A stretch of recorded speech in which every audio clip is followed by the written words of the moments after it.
Well, 2021 marked the 46th event at the Toronto International Film Festival. TIFF was held from September 9th to 18th, 2021.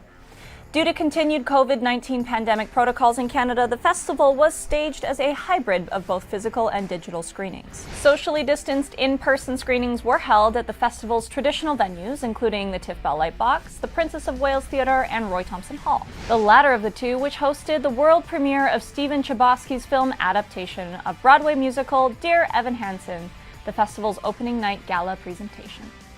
Denis Villeneuve's film Dune received an IMAX world premiere screening at the Cinesphere. Drive-in venues included RBC Lakeshore and Visa Skyline Drive-In. As in 2020, digital screenings took place on the digital TIFF Bell Lightbox platform. In addition to Toronto, the festival also staged a number of satellite screenings in other Canadian cities for the first time. The festival's main awards were announced on September 18th, some live during the Tribute Awards broadcast and others on social media following the ceremony's conclusion. A few high-profile titles in the festival program, namely Dune, Last Night in Soho, and Spencer, were not eligible for the People's Choice Award, as their distributors did not permit them to be screened on the digital platform. The first 13 films selected for the festival were announced in June 2021. The gala and special presentation programs were announced on July 20th. While contemporary world cinema and discovery titles were announced on July 28th, TIFF Docs, Midnight Madness, and Wavelengths were announced on August 4th. Shortcuts and Platform were announced on August 11th, and Primetime was announced on August 13th. Walt Becker's Clifford the Big Red Dog was initially selected to be one of the gala presentations, but was withdrawn from the festival after U.S. distributor Paramount Pictures pulled Clifford from its scheduled release due to the rise of the Delta variant of COVID-19. TIFF also announced a special event screening of an unspecified new film by Steven Soderbergh. Details of the film were not announced in advance, except that it was not expected to be his known upcoming film, Kimi. Soderbergh ultimately premiered a re-edited version of his 1991 film Kafka, retitled Mr. Neff. Kenneth Branagh's Belfast won the People's Choice Award at the Toronto International Film Festival on Saturday night.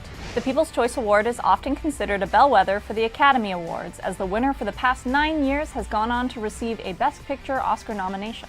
This includes last year's winner Nomadland, which went on to win Best Picture. The People's Choice Award winner is based on votes and was between The Power of the Dog, Belfast, and Scarborough.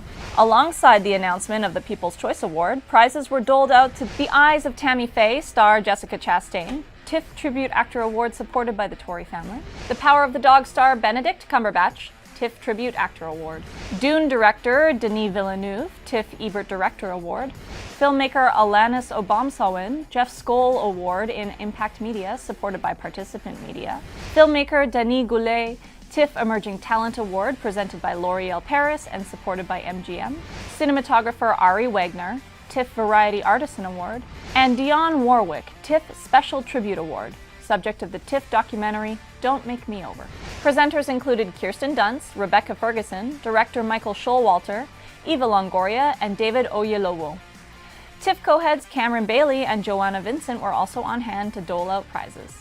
Here are also some movie highlights. Some of this year's buzzworthy movies include All My Puny Sorrows, a Canadian adoption of Miriam Tao's novel, starring Sarah Godin and Alison Pill. The movie follows two vastly different Mennonite sisters who leave their religion. One is successful and facing serious mental health challenges, while the other does not know what she is doing with her life. The Eyes of Tammy Faye. This movie, starring Jessica Chastain and Andrew Garfield, is a period drama exploring the real-life story of televangelists Tammy Faye and Jim Bakker and the fall of the Bakkers' empire, and Faye's subsequent rise to power. The Power of the Dog, starring Benedict Cumberbatch. This drama romance follows two brothers who share a Montana ranch duel following one brother's marriage. Dune. This movie, starring Timothée Chalamet and Zendaya, is a sci-fi adventure movie that follows the character Paul Atreides in his journey to fulfill his destiny by traveling to the most dangerous planet in the universe, where only those who are able to face and conquer their greatest fear will come out, in order to protect the people he loves. Last Night in Soho. This psychological horror movie explores the story of an aspiring designer who enters the 1960s and is encountered by an up-and-coming singer.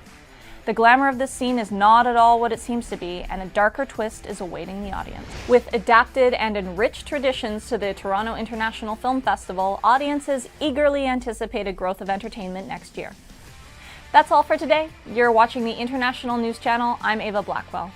Remember to subscribe, like, and turn on the bell notifications so that you don't miss out on any of our latest content.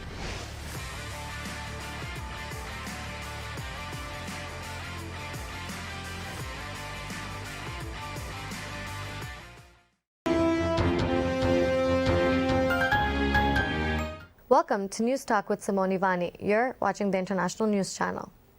On 23 June 1985, Air India Flight 182 was en route from Montreal to England with its final destination to Delhi, India. But fate had something else in store. A bomb on board the flight caused it to disintegrate over the Atlantic Ocean at an altitude of 31,000 feet, claiming the lives of 329 people, most of them Canadian citizens and some British and Indian nationals. The largest mass killing in Canadian history was planned and executed by the Babbar Khalsa terror group, made up of Canadian Sikh militants, commonly known as Khalistanis. Their sole agenda is to establish a sovereign nation for Sikhs using land from both India and Pakistan. This year marks the 36th anniversary of the bombing, and joining us to commemorate the tragedy is Sushil Gupta. Mr. Gupta is a senior strategics operations advisor of counterterrorism and national security with the RCMP. When Mr. Gupta was 12 years old, he had to endure what no child ever should have to, the loss of his mother. Mr. Gupta's mother was on board Flight 182 that fateful evening. Thank you for joining us today, Mr. Gupta. Can you tell us about what the Canadian government did, or rather what they didn't do, to support the victims of this attack? Well, this was 36 years ago, and when the tragedy occurred, there wasn't initially a very great Canadian response to it. Our former government at the time, I think, as has been found through the Ernie inquiry, treated this as if this were a foreign incident when the conspiracy in this crime occurred in Canada, the criminal act occurred in Canada, and a majority of the individuals who perished in the tragedy were Canadian citizens. So what do you think the government should have done instead?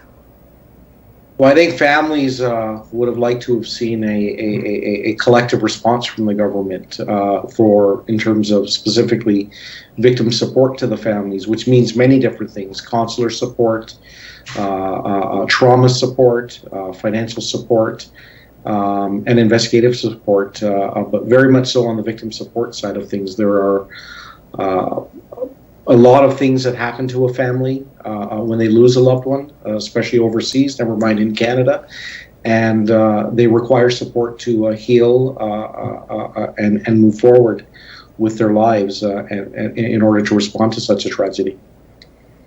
So speaking of the investigative support, though, it took Canada 20 years to probe an investigation into the events that led to the bombing. Why do you think there was such a delay?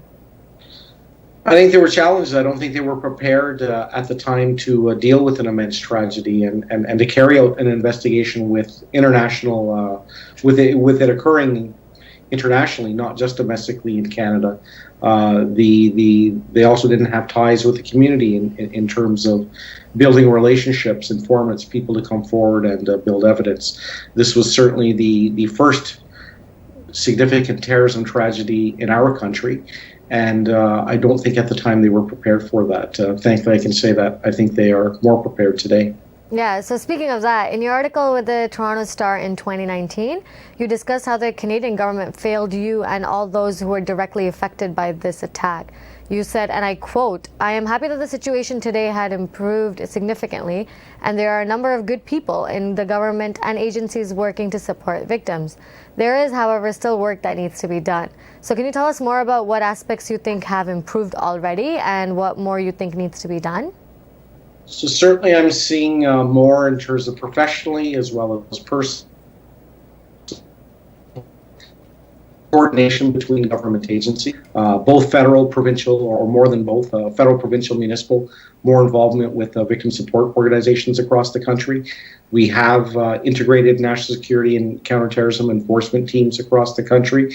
And there are initiatives like the Canadian Association of Chiefs of Police has established a working group looking to support, focusing on support to victims of terrorism and mass fatality incidents where best practices are being discussed, operational plans are being discussed so that we can better prepare our country to respond to another terrorism tragedy or incident, and also to support victims of terrorism and mass fatality incidents. So those discussions are occurring. That pre-planning is occurring right now. So I think that's a significant improvement over the last 30 years. Mm-hmm. And I'm sure you're aware that there's a memorial erected for the victims of the bombing at Toronto Lakeshore. Do you think having a memorial somewhere in the city is enough to spread awareness of the incident? Well, there's actually, I'll highlight, there are actually 4 memorials in the country, in Ottawa, Montreal, Toronto, and Vancouver, as well as a memorial in Ireland. And I don't know if I can say that they're enough, but I think they're important to remind us that extremism, that hate is still part of our society, both in Canada as well as around the world. And we've seen tragic events in Ontario in the last 2 weeks inspired by hate. So I think that is important to remind us that first we have to remember those victims, those innocent lives lost. Second, I think we have to be vigilant to ensure that we don't forget, so that mistakes of the past, tragedies of the past, don't become tragedies of the future, and that we actually learn from it. And I think memorials are one aspect to do that, to accomplish that. Every year, the families of the deceased hold services to commemorate the victims of these attacks. So can you tell us why these services are so important? Well, I think with anyone who's sadly lost someone that they've loved, the families get together because I'm going to say we didn't experience a loss or a death on our own as individuals. It was collective grief. And so we gather to grieve together collectively. We also gather to remind Canadians of this tragedy, to foster some sort of resiliency in our communities, and regardless of how you define communities. June 23rd is also the National Day of Remembrance to all victims of terrorism, so we take a moment to reflect upon them as well. And we hope that the message of vigilance, of caution, of being prepared stays with us and moves forward. It's in some way not just personal, but in some way it's a way for us to protect the future, be it my children or other children. So how did this attack, after all these years, impact your life and the work that you're doing today? Well, I was a 12-year-old little boy when I lost my mom in this tragedy, and a number of other family friends. And it certainly had a huge impact in guiding me in my life forward. Professionally, it led me down a path to wanting to become a lawyer, working with, formerly I was with the Department of Justice and then the Public Prosecution Service of Canada, and currently now with the RCMP, where I specifically work on matters involving counterterrorism and national security. So it certainly has had a huge impact for me, and I've seen an impact on many other families. But for me, the work that I chose is a way to honor my mom, to provide a legacy in improving things, but not just in the past, but also, as I say, looking forward into the future to protect all Canadians, because I would never want any other Canadian family or family around the world to ever have to suffer as we did. And so I'm able to do that as a victims of terrorism advocate, but as well as professionally and substantially in the criminal justice sphere, working on these issues to combat these terrible crimes of hate and extremism. So it's safe to say that the incident shaped you to be who you are today, right? Oh, absolutely, 100%. Others may have chosen different paths or so on, but we certainly all do find ways to advocate on behalf of other victims of terrorism. That is the best legacy I think we could leave to or give to our loved ones that we lost. No, I absolutely agree. And speaking of others, so how are you supporting the other victims? Well, I certainly speak with many. So we provide that moral support, that grieving support to each other, because we've all identified with this tragedy. As I say, we lost loved ones collectively. Personally as well, I'm involved in my volunteer life with the Canadian Resource Centre for Victims of Crime. So we support victims across the country. I'm pleased and honored to say that I also perform and carry out international functions, both specifically in my personal life, advocating on behalf of international victims of terrorism in countries around the world. And then, of course, professionally, as we've talked about, I get to do some of that work as well. And, so working with victims is also a big part of my work because I have that experience of what I've gone through over the last 36 years and the experiences I've learned from other victims. And so that in a way is how I would say we support each other. And speaking of the professional side, would you be able to speak a bit about what you're doing today to fight terrorism? All I can say is that I do work with I left behind my legal career just a few years ago to dedicate myself to work with the RCMP on counterterrorism and national security. And that's, I work side by side with investigators. I work side by side with victim support workers, with police officers, and government officials, there again to protect our nation against terrorism. And I have an opportunity to support those investigations tragically when they do happen, with the skill set, knowledge, and experience that I have. So given the fact that this is one of the worst terrorist attacks in Canadian history, it is not very commonly discussed among politicians, media, and it's also not very widely well known amongst Canadians. Why do you think that is? Well, I think most importantly, is it has been 36 years, to be candid. And, I work with investigators, for example, who are in their late 20s, early 30s, so they weren't even born when this tragedy occurred. So time, unfortunately, erases memory of people. I think as well, and turning back to the inquiry, so there was an inquiry that was held in Canada from 2006 to 2010, and for a multitude of reasons, the government didn't give it the attention that I would say it deserved. But I think lessons have been learned from that, and this is becoming more and more part of the memory. I can say with the professionals that I work with in the law and security community, they are certainly aware of this tragedy, and they take it to heart in terms of the work that they do carrying forward. So if you could tell people about this tragedy, what would you want Canadians to know? I would remind them that terrorism is something that isn't just an action that occurs elsewhere in the world. I think we need to be reminded that terrorism happens in Canada, that there are extremists in Canada, and that we should never forget. There were 329 innocent lives lost in the Ernie tragedy, plus 2 innocent individuals who died when the second bomb blew up at Tokyo's Narita airport. So 331 mostly Canadian citizens that were killed in this tragedy, and we shouldn't forget them. That's what I would want Canadians to know, and to know that there are a number of people working to protect our country, and that I think we all need to remain vigilant going forward. And how do you think that the Canadian government can support the victims of this terrorist attack today? Well, I can tell you that last year, for example, the Canadian Association of Chiefs of Police passed a resolution calling upon the government to create a national center to support victims of terrorism and mass fatality incidents. And that center, I would hope, would coordinate resources between federal, provincial, and municipal jurisdictions to provide support needed to families, pre-plan, practice those plans, so that when a tragedy occurs, we are prepared as a nation to respond, to support, to assist. So that's something that I would certainly like to see going forward. And I know that there are government departments working on that recommendation. I'm proud to say, and happy to hear.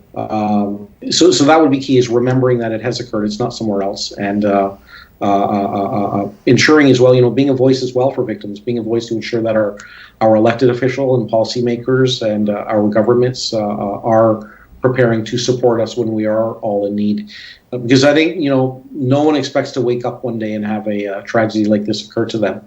It could occur to anyone, and but we do. So we can't plan for that. But what we can plan for is that we have the response mechanisms and the resources available to support in that time of need. I hear you, and I completely agree. And I want to thank you for taking out the time to speak to me today, Sushila. And I'm really, really sorry for your loss. Thank you so much. Thank you. As Sushil just mentioned, June 23rd is recognized by the Canadian government as the National Day of Remembrance to all victims of terrorism. Let's take a moment on that day to reflect and remember those who have been affected by terrorism. Here are a few clips from the 2018 Air India bombing memorial service. People, you will hear, time heals wounds. But it doesn't apply to tragedies like this. I think it's important that we remember and grieve with those who are still suffering, the families that are left behind, friends, the members of the community. But I think it's also important that it be an opportunity for us to commit ourselves to making sure this kind of terrorist act that did get planned and executed largely here in Canada, that we never let this kind of thing happen again, and the thinking that lies behind it, that we make sure that kind of thinking has no place in our country, because it doesn't. It has no place in our way of life. It has no place anywhere in the world, but especially here in Canada. So I think that's going to require us to have events like this every year so that we remember, but also so that we make sure going forward that we make sure this is not acceptable in any way, shape or form, even thinking about it, talking about it or doing it. And that's why I'm here on behalf of all the people of Toronto who I know share that view. And yes, it's true. Love reigns over all. Those wonderful words which are here and those wonderful words which were at the memorial in Cork. But it's also important that we remember that sometimes you have to fight to make love triumph. Well, it's a solemn occasion, of course. Every year when the Air India bombing is remembered, it's very sad to know that all of these names on the wall here that we commemorate, we share the pain for their families that have lost them, and all those families that are still seeking justice. And I sympathize with them, and I think that their desire to seek justice is fair, and we should still work towards that. But what we've lost is it's just horrendous. The incident was horrendous. That's all I can say. And it's one of the worst incidences in Canada's history. And I think all Canadians feel sad when we think about this event. You are watching the International News Channel. I am Simone Ivani. Don't forget to like, subscribe, and turn on the bell notifications to stay up to date on our latest videos.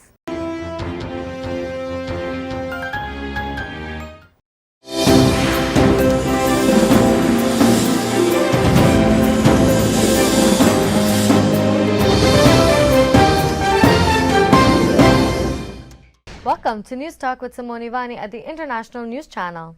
Since the discovery of thousands of unmarked graves at former Indigenous residential schools, reconciliation efforts have been on the minds of Canadian citizens and politicians alike. In fact, this year, Canada celebrated its first official Day of Reconciliation. Countless politicians have joined in to express their sympathies and dedication to amending relations with the Indigenous people of Canada. Despite these outward expressions of support, the long-standing issue of grassy narrows has remained ignored. As a reminder to our viewers, in the 1960s, a paper mill released upwards of 9,000 kilos of mercury into the English and Wabigoon rivers. As a result, the Indigenous communities residing in the area who ingested fish from the rivers as well as water from the rivers have faced debilitating medical consequences. Despite the introduction of the English and Wabigoon Rivers Remediation Funding Act by the Wynne government in 2017, which was dedicated to providing $85 million to clean the mercury out of the rivers, the current Premier of Ontario, Doug Ford, has failed to implement the mercury removal plan. Joining us to discuss this issue further is Darshan Maharaja. Darshan is a chartered accountant who worked in India, Africa, and the Middle East prior to moving to Canada. Since living in Canada, Darshan has become a political blogger, taking on writing about contemporary Canadian issues, and recently, Grassy Narrows has been at the center of Darshan's work. Thank you for joining us today, Darshan ji. Welcome to the show. Thank you for having me. Firstly, would you like to tell our viewers, in your own words, what the Grassy Narrows tragedy is? It's a 50-year-old tragedy, actually. And that's why it is of such a grave importance that more and more people push the government to do what's needed. It has several components. Right now I'm focusing on one part of it.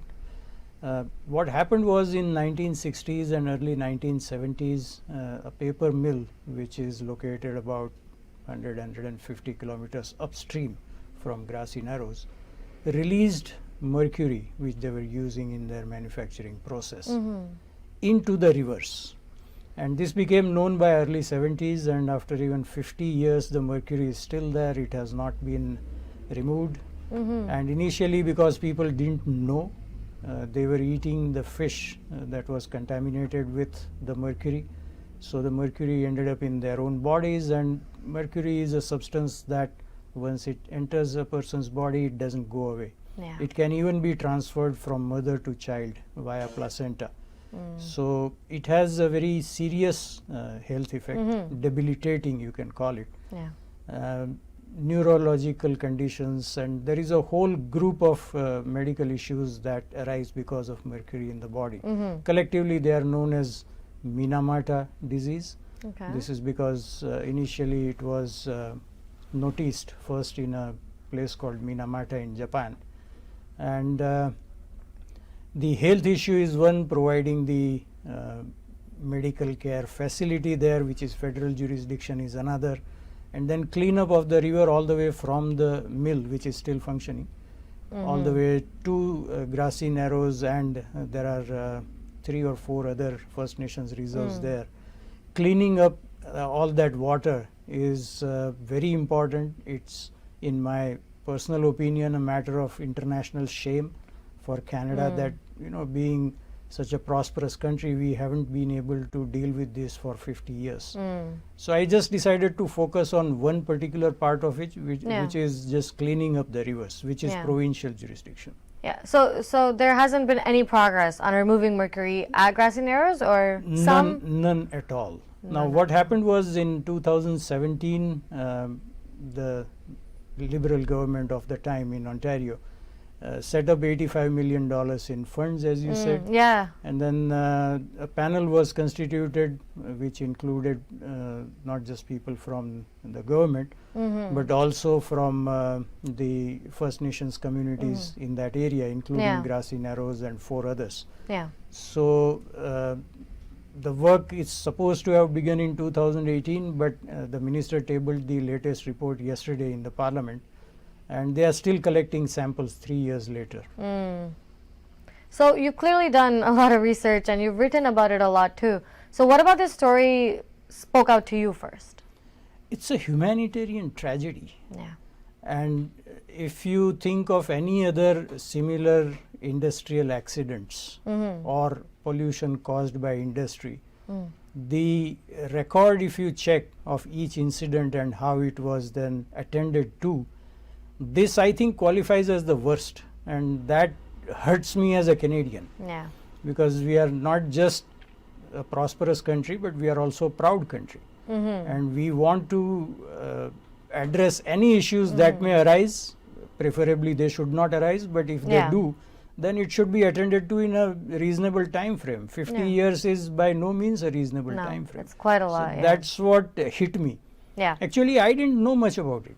One point, while writing a blog, I realized that I don't know anything beyond the headlines. And then when I dug into it, I realized that there is this $85 million fund. So I decided to find out what's happening, how much progress has been made. But as of yesterday, it's clear that no progress has been made in removing the mercury. So why do you think that the Ford government has failed to implement that plan, that $1 million plan? For that? $85 million, right? It's more than $1 million question that you are asking. Millions of dollars, yeah. The answer is in 3 parts. Okay. And you have to arrive at your own conclusions because there is no clear information. Yeah. So it may be partly speculative on my part. But it seems clear that first of all, they have no priority of attending to this. Now the reason why I reached this conclusion is because the latest report, which was tabled yesterday, that is 8th of November, it was submitted by the panel on 1st of June. Oh. So there is no urgency to table this and move it forward. They do it whenever they can get around to it. So that is lack of priority is the first part of this. Second part is that even the opposition parties have not taken it up with the government. They have not held the government to account. I have been in contact with all the opposition parties, including the official opposition, NDP, the leader Andrea Horwath and deputy leader Sarah Singh, and the MPP of NDP from that area where Grassy Narrows is located in his riding, who also happens to be a First Nations. Yeah. And the only reply I got from him was that they will take it up with the government or with the ministry. After that, there is no follow-up. And the leader of NDP, Andrea Horwath, she has not replied at all to any of my emails or messages. Yeah. Deputy leader Sarah Singh, to her credit, she has replied a couple of times. First time she said they'll just get in touch with the ministry. And then after a lot of pushing from my end, she has set up a meeting for tomorrow, that's 10th of November. Okay. So I'm supposed to meet her. We'll see what happens, but I'll try and push the opposition to take this up in the House, asking why this has not started yet. They are still collecting samples after 3 years. So that is part 2 of my answer. Part 3 is that this is not on the radar of the voters or the people, broadly speaking. Even I didn't know, so I'm not placing a blame on anyone. Yeah. You can say the media is also responsible for part of this because they don't speak about it often enough. And because there is no public pressure, no politician feels compelled to act. Ideally, they should act on their own, but because there is no pressure, even that factor disappears. That's why there has been no action on this so far. Yeah. So how do you think your meeting tomorrow is going to go in that sense then? Well, I'm hopeful. I always remain hopeful. If she has agreed to a meeting, it was initially set up for 1 week prior, but then there was a scheduling conflict at her end, so it was rescheduled. I'm hopeful that once I talk to her why this is important and why this needs to be done, then she'll take it up with the government. Okay, fair enough. So you did mention all of the health effects of the mercury contamination, but it's been going on for 50 years. So what do you think is going on, or for the people that are living there now, what are the impacts of this mercury today? The impact of this goes way beyond just health, although health is all important. Yeah. What happened was they had built up a very nice economy around fishing and tourism. It's a beautiful place otherwise. So there was a thriving economy there based on fishing and tourism. And once this mercury issue became known, it collapsed. So roughly 90 to 95% of the people lost their livelihood there. And nothing has replaced it because the mercury is still there. You can't have people going there, or you can't have any activity there. So economic impact is crippling. Then the health impact, of course, is there. I'll give you just one example. I read about one young person there. He has a disability that if he is standing at any moment, he can fall down, because his brain has been affected so much that it cannot maintain his balance. So these are the kinds of things that people are being born with, kids are being born with, all these disabilities. So that has been completely devastating for the people of the entire area. As I said, there are 5 First Nations reserves there. Grassy Narrows is the main one, so we know it by that name. But even the other 4 have had this impact on their lives. Yeah. Speaking about the cleanup itself, do you think that the English and Wabigoon Rivers Remediation Funding Act, if implemented, will be enough to resolve the issues that these indigenous communities are facing? It will resolve the issues partly. Okay. Because there is, as I said, there are 3 components of this. Now, one of the components is that, and this came to light much later, I think in 2014 or 2015, when a worker who had been employed in that factory revealed that he had been asked to bury some barrels filled with mercury on the premises of the factory. So this happened in I think 1974 or thereabouts, and this came out in 2014. So in spite of all the precautions having been taken, like putting vinyl sheets underneath, etc., the mercury is leaching into the ground from the drums. It's been long enough, more than 40 years. Now we are closing in on 50 years. So the mercury is leaching into the ground, and from there via groundwater it is making its way into the rivers. So even if you remove all the mercury from the rivers themselves, there is new mercury coming in. So that also has to be done. Now my understanding is that that project is a responsibility of the company that is running the factory now. Now the company has also, the factory has changed hands multiple times, but the current owner is responsible for that project. And initially the information I got from the ministry was that their studies are going to be over in summer and that a report should be out in fall. Now we are in fall. Once we are nearing the end of fall, I'll start asking again where yeah, that no, report absolutely. is. Yeah, I think follow-up is like the best way to attack this for sure. Definitely. Yeah. But in your opinion, what needs to be done in order to ensure that the indigenous people who fell victim to the pollutants in the rivers receive justice? Well, the first thing, of course, is to remove the mercury. Yeah. And I spoke to a toxicologist. In fact, this happens to be his specialization. He has done PhD from the US and he teaches toxicology now at one of the Canadian universities.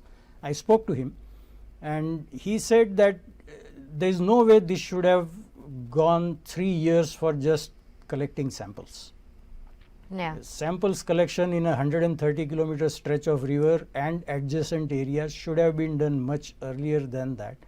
So in order to give justice to the people at Grassy Narrows and surrounding areas, the first thing to do is to start removing the mercury from the rivers, and at the same time follow up vigorously with the company that is running the factory now, so that that part of the mercury which is leaching into the rivers, that is also stopped. The federal government had announced a plan for making a medical care center there. Construction is supposed to begin in 2022, but earlier it was supposed to have begun in 2019. So this is another issue that keeps getting pushed down the road. Initially it was announced for about $19 million. The people there were not happy. Then a fresh agreement was struck, so the total funding now is 88 million. But if they start in 2022, the question is when they will finish the construction. And after that, running that medical center is provincial responsibility. So there will need to be coordination. Premier Ford, in the only reply that he gave to me, he said that these are multi-jurisdictional issues. Well, we know they are, and it's not a revelation that they are multi-jurisdictional. You knew it going in. So in 3 years, you should have sorted them out. The same multi-jurisdictional issues will crop up once the medical care center is completed, the construction is completed. Because again, the province will have to organize for it to be run on a regular basis. Presently, Grassy Narrows gets a doctor for 2 days every month. The doctor goes from Kenora, which is like about 200 kilometers from Grassy Narrows, and 2 days a month is absolutely nowhere near enough. But I can see the difficulty, because if you are a doctor and if you have to stay there permanently, then you need to reorganize your entire life. So they have to start working on that now, how they are going to organize for nurses and doctors and all the other attending staff to be there on a permanent basis. That's the way to deliver justice to the people at Grassy Narrows. With any kind of luck, though, the provincial and federal government will need to be on the same page about how this is going to operate. Are you optimistic about that? That it will fall into place faster than we think? Well, I believe in being optimistic, but being optimistic doesn't mean having a hands-off approach. I think more and more voters and more Ontarians need to start following up with their elected representatives, so that there is enough pressure for them to coordinate with each other and get the job done. What other things do you think Canadians can do to demand this issue receive more attention? Well, anyone who has access to media should go to media. I've been lucky. My message has been accepted by one radio station and one major newspaper. So I was on radio giving voice to this and issue. Your Toronto Star article, right? Yes. That was absolutely a wonderful read. Yes. I mean, it was a moment for me, because I knew that now more people are going to be aware of what's happening or not happening there. So if everybody keeps pushing with whatever resources they have, whatever access they have, I'm sure this can be resolved. Yeah. The toxicologist that I talked to, he said, you know, this can be done in maybe a couple of years. Okay. Now, even if you discount that opinion, although you shouldn't because it's a professional opinion, in 5 years at least it should be done. Yeah. Yeah. 5 years is still a good timeline. Yes. Still a fair enough timeline. Well, thank you so much for joining us today, Darshanji. Thank you so much for having me. And thank you to our viewers for tuning in. This is Simone Ivani, and you're watching the International News Channel. Don't forget to like, subscribe, and comment to keep up to date on all of the latest content.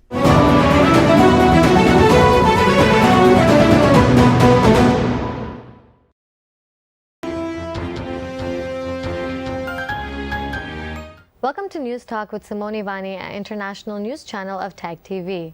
The United States, Germany, and Britain hosted a virtual event at the United Nations to discuss the treatment of Uyghur Muslims in Xinjiang. China was aware that the conference will take place and had in fact lobbied for UN members to not attend, labeling the event as anti-China. Nonetheless, 50 countries attended the gathering, including Chinese diplomat Guo Jiakun. Western states and rights groups are accusing Xinjiang authorities of detaining and torturing Uyghur and other minorities in camps. U.S. UN Ambassador Linda Thomas-Greenfield said the countries will keep speaking up until China's government stops its crimes. The British UN ambassador called the situation one of the worst human crises of our times, calling for China to allow the UN to have free and immediate access to the camps. China has denied the accusations. So-called genocide, forced labor, systematic rape and torture in Xinjiang are lies of the century, which never happened and will never happen in China.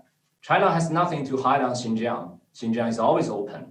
Over 1,200 diplomats, journalists, scholars from more than 100 countries have visited Xinjiang in past years. We welcome everyone to visit Xinjiang, but we oppose any kind of investigation based on lies and with the presumption of guilt. Joining us today to discuss the matter further, we have Rukiye Turdush, who's a researcher at Uyghur Research Institute.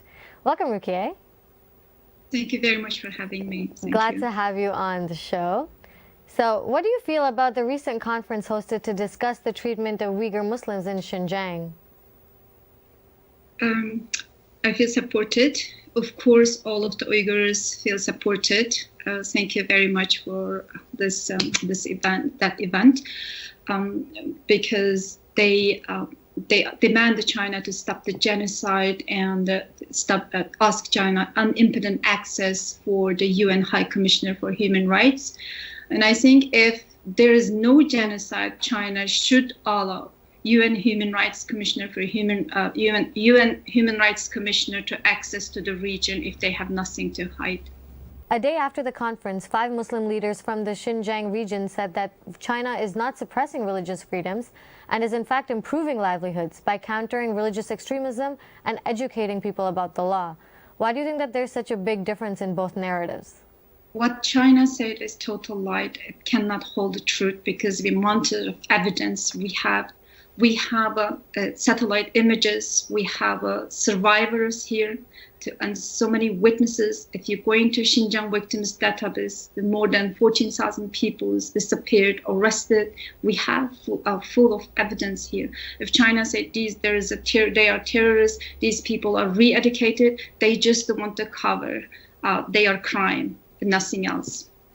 And if some Muslim leaders supporting what China said, they were bought by the China because China infiltrated to each country, buying politicians and influencing their decision making. If these religious leaders didn't care about suffering Muslims in East Turkestan and support what China said, they are really, I cannot say they are blind. There is a truth, they can see it, but they intentionally not doing this because they are put their state benefit at first. This has become state relations. They are not putting the religion at first. Second, they influenced by China and they bought by China, get bribed by China. And there are Uyghur rights groups that are calling for a separation of East Turkestan from China. So based on your knowledge, are all Uyghur Muslims supporting this? Yes, I can say that. I prefer that, usually people say secessionists. I prefer to use the term decolonization or independence because we are not China's ethnic minority in China's territory. China is in our territory. So we want to be decolonized and get back our own country, the East Turkestan Republic that established in 1944. So Uyghurs, I would like to talk about a little bit history about this issue to answer your question, because Uyghurs resist China's colonialism and oppression since China invaded. Resistance of people of East Turkestan always faced bloody crackdown, and each time they were harshly treated. Following the China's rising in the last decades, the Uyghurs step back and only demand human rights because China is too powerful. People of East Turkestan has no external support. It's impossible to kick China out of East Turkestan. So the Uyghurs only ask basic human rights. Uyghurs and other Turkic minorities in East Turkestan, people of East Turkestan, I can say, ask only basic rights. But these basic demands also harshly rejected and face bloody crackdown. For example, in Gulja massacre in 1977, people peacefully protested. China is banning Meshrab. Meshrab is Uyghur cultural event. In July 5th, in 2009, the protesters in Urumqi, the Uyghur protesters, also started peacefully protest and to demand justice by raising Chinese flag. But this protest was harshly cracked down also. So now, in these days, the genocide going on there. So I believe all Uyghurs and other Turkic Muslims want to be independent because it's impossible to live under Chinese rule. This has become a survival issue right now. Even the Ilham Tohti, he demands just equal rights with Han Chinese according to Chinese law, sentenced to life. So it's impossible to live under the Chinese rule and live together with Chinese right now. So that's why every Uyghur, I believe, want independence right now because it's a survival issue. Then, speaking about that, in her criticism of this meet, China's foreign minister spokeswoman Hua Chunying said that the U.S., along with other participating nations, is using human rights issues to interfere in China's internal affairs. So what are your thoughts on these accusations, especially at a time when the U.S. is blocking a UN Security Council statement calling for a ceasefire between Israel and Hamas with what's going on in Palestine today? Just China last week charged that organizers of the event, which also included several other European states, along with Australia and Canada and the US, use human rights issues as a political tool to interfere in China's internal affairs, like you said. First of all, I would like to say that East Turkestan is a colonized country, and it should not be considered as China's internal affairs, since China is the invader. Second, genocide is going on there right now at this moment. According to international law, responsibility to protect convention, international community should use peaceful means to prevent genocide and to take collective action through the UN Security Council. Ironically, China was one of the members, so they're denying the genocide, and of course they're going to block with their veto power. And we recently saw that 57-nation organization of the Islamic Corporation demanding Israel to halt attacks in the Gaza Strip. However, we don't see such actions being taken against the treatment of the Uyghur Muslims in China. So why do you think that is? I think it's about the West and the rest issue. Most of the Muslim countries are autocratic or no power to stand against China because they need China as an ally against the Western countries, since Western countries are close ally to Israel, right? They also need Chinese money. China already infiltrated, like I said, into those countries about decision makers, politicians. So state diplomacy and the state interests are the priority for these Muslim countries right now, not the religion. But Muslim population, individual Muslims support people of East Turkestan, but civilians can do much in those Muslim countries. And is there any clarity as to what type of action Uyghur Muslims are expecting from these international communities? either to help them or to counter the Chinese Communist Party?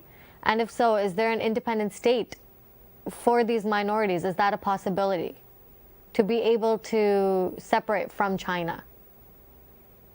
Okay, as an individual, as a community, everyone has to actively engage any activities to stop China's genocide, because this is not only about Uyghur or other Turkic Muslim issues in East Turkestan. China is threat to the world right now. They would like to replace current liberal world order and human rights with Chinese characteristic world order. If that happens, every other nationality will be going through what is Uyghurs going through right now.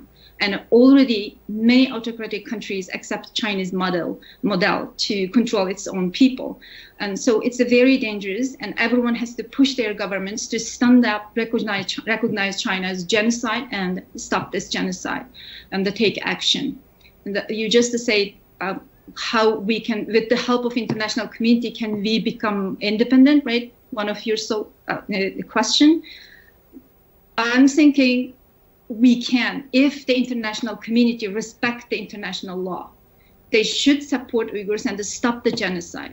If China do not stop genocide, according to international law, Vienna Convention, and many other several international laws and the General Assembly resolutions, when there is no internal self-determination was guaranteed, external self-determination should be guaranteed. That means China denied Uyghurs and other Turkic Muslims rights, and there is ongoing genocide right now. There is no guarantee for the internal self-determination because autonomous rights that China promised was not guaranteed too. In these circumstances, we need external self-determination and to get independence. But unfortunately, international community is not supporting independence of East Turkestan because usually self-determination law in the United Nations are not legal, but political in most of the cases. That's unfortunate. Last but not least, ahead of the virtual meet, China's UN mission sent notes to UN's 193 member nations, discouraging them from participating. China's UN ambassador Zhang Jun even went as far to text 15 Western nations expressing shock at their support and urging them to think twice. Why do you think there's such a big backlash from Chinese officials if, as they say, they have nothing to hide? That means they have something to hide. That means they want to cover. There is an ongoing genocide. That's why they don't want the UN High Commissioner unimpeded access to the region, because they have so many things to hide. There must be mass killings they want to hide. That's why they using Chinese propaganda, and they're using fake news, and they're using fake scenes, and they buying other countries to block this. Because I can see a lot of Douyin videos in China. China right now just taking out those barricades at the streets and just like some police checkpoints, and they just want to creating fake scenes. And they even at this the Muslim festival and Ramadan festival, they force some people to go to the mosque pray. They in advance they just force and ask some people to come to the front of the Eid Mosque and the Ramadan festival, the dancing. So this is all pre-organized and force them to do that because China want to cover its crime. That's why they're doing this. And speaking of that, without external support, do you think Turkestan or the visual minorities in China will be able to separate themselves? Let alone to support themselves, cannot survive. The Uyghurs and other Turkic Muslims will disappear from this world without the international support because China can do whatever they want. Well, thank you for speaking to us, Rukiye. We look forward to having you back very soon. Thank you. And thank you for watching TAG TV's International News Channel. I am Simone Ivani.